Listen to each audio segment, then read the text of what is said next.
Wanyama wakali aina ya fisi wapatao 17 wamesakwa na kuuawa katika operesheni maalum ya kutokomeza wanyama hao wakali katika kata ya Shigala wilayani Busega mkoani Simiyu kufuatia kuwepo kwa tishio kutoka kwa wananchi pamoja na mifugo.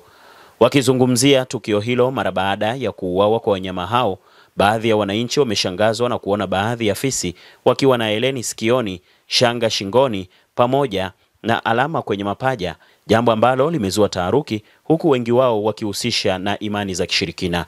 Hizi ni ripoti za Ayo TV na Amira Dayo kutokea wilayani Busega mkoani Simiyu. Mimi ni Baraka Fujens. Tumekuwa na mashaka mengi kwa ajili ya watoto wetu, mifugo, yani tikapo muda wa saa 11 watoto tunaanza kuwawinda, lakini serikali imeweza kusikiliza na kutunga mkono kwa ajili ya mashambulio haya. Lakini hili zoezi tunaomba liwe endelevu. Sisi walikuwa wanatusumbua sana. Mpaka sasa tunavyoona wana uharibifu mkubwa. Kijiji jirani tu hapa Busega, kuna kipindi cha miezi ya nyuma tumeweza kuua mtoto. Kwa maana hiyo hata mifugo wetu ambao tunawafuga kwenye miji yetu, fisi hao wanawashambulia sana. Hata kuku pia wanaweza kuwachukua. Kwa maana hiyo wanaleta uharibifu kwa asilimia kubwa. Tunashangaa sana kumuona fisi ana heleni, ana namba. Hivi fisi, kumbe wapo fisi wengi. Hadi 11 fisi anapewa kwa nani? Yaani hilo lenyewe ni tukio kubwa mno. Na toka niwepo hapa ndo mara kwanza kuona hiyo nani matukio. Yaani wanyama ambao wanauawa wana alama. Mwingine ameandikwa kwa jina anaitwa Shigara hadi Badugu.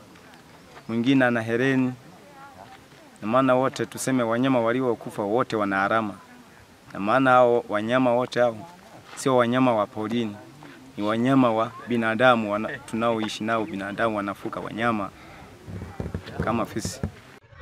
Kanda ya Ziwa kupitia pori la Kiba Kijereshi, tulikuwa na operation ya siku 7 katika kata ya Shigala yenye vijiji 4.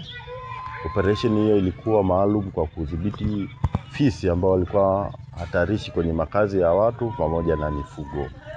Tumefanikiwa kwa kiasi kikubwa kudhibiti fisi hao, na kwa jumla ya siku 7 hizo tulizokuwa hapa kufanya operation hiyo tumefanikiwa kudhibiti kuua fisi 17.